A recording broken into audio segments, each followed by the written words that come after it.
பொதுக்காலம் 6ஆம் வாரம் செவ்வாய்க்கிழமை. முதல் வாசகம். கடவுள் எவரையும் சோதிப்பதில்லை.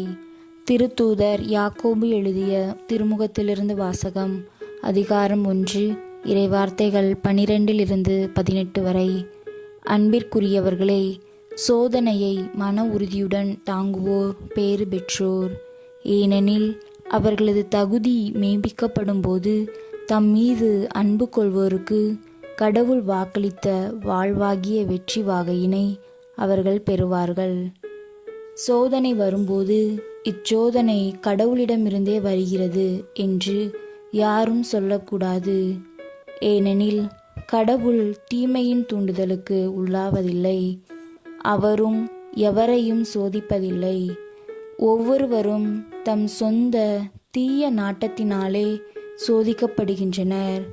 அது அவர்களை கவர்ந்து மயக்கி தன்வயப்படுத்துகிறது.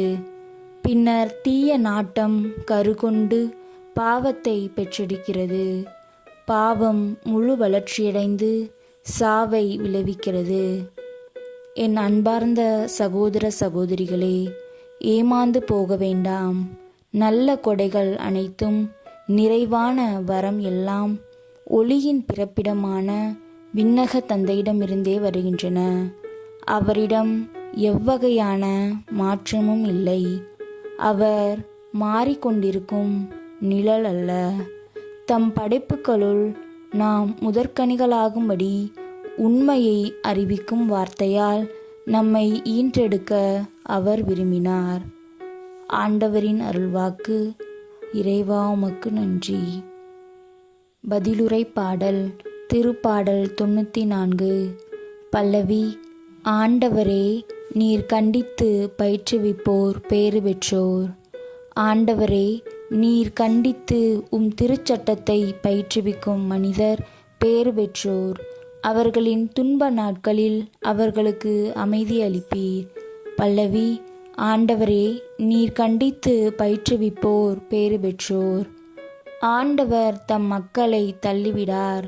தம் உரிமை சொத்தாம் அவர்களை கைவிடார். தீர்ப்பு வழங்கும் முறையில் மீண்டும் நீதி நிலவும். நேரிய மனதினர் அதன் வழி நடப்பர். பல்லவி. ஆண்டவரே, நீர் கண்டித்து பயிற்றுவிப்போர் பேறு பெற்றோர். என் அடி சறுக்குகின்றது என்று நான் சொன்னபோது, ஆண்டவரே, உமது பேரன்பு என்னை தாங்கிற்று. என் மனதில் கவலைகள் பெருகும்போது என் உள்ளத்தை உமது ஆறுதல் மகிழ்விக்கின்றது. பல்லவி. ஆண்டவரே, நீர் கண்டித்து பயிற்றுவிப்போர் பேறு பெற்றோர். நற்செய்திக்கு முன் வாழ்த்தொலி. அல்லேலூயா, அல்லேலூயா. என் மீது அன்பு கொண்டுள்ளவர் நான் சொல்வதை கடைபிடிப்பார். என் தந்தையும் அவர் மீது அன்பு கொள்வார். நாங்கள் அவரிடம் வந்து அவருடன் குடிகொள்வோம். அல்லேலூயா. நற்செய்தி வாசகம்.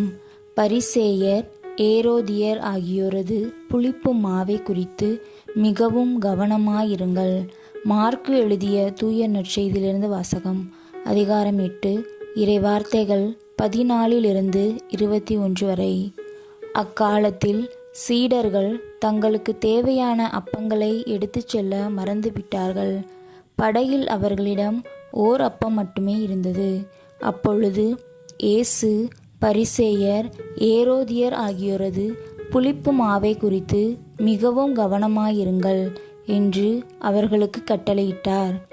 அவர்களோ தங்களிடம் அப்பம் இல்லையே என்று ஒருவரோடு ஒருவர் பேசிக்கொண்டிருந்தார்கள்.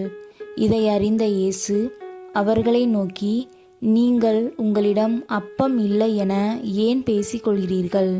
இன்னுமா உணராமலும் புரிந்து கொள்ளாமலும் இருக்கிறீர்கள்? உங்கள் உள்ளம் மழுங்கியா போயிற்று? கண்ணிருந்தும் நீங்கள் காண்பதில்லையா? காதிருந்தும் நீங்கள் கேட்பதில்லையா? ஏன் உங்களுக்கு நினைவில்லையா? 5 அப்பங்களை நான் 5000 பேருக்கு பிட்டு அளித்தபோது மீதியான துண்டுகளை எத்தனை கூடைகள் நிறைய எடுத்தீர்கள் என்று அவர் கேட்க, அவர்கள் 12 என்றார்கள். 7 அப்பங்களை நான் 4000 பேருக்கு பிட்டு அளித்தபோது மீதி துண்டுகளை எத்தனை கூடைகள் நிறைய எடுத்தீர்கள் என்று கேட்க, அவர்கள் 7 என்றார்கள். மேலும் அவர் அவர்களை நோக்கி, இன்னும் உங்களுக்கு புரியவில்லையா என்று கேட்டார். ஆண்டவரின் அருள்வாக்கு. கிறிஸ்துவே உமக்கு புகழ்.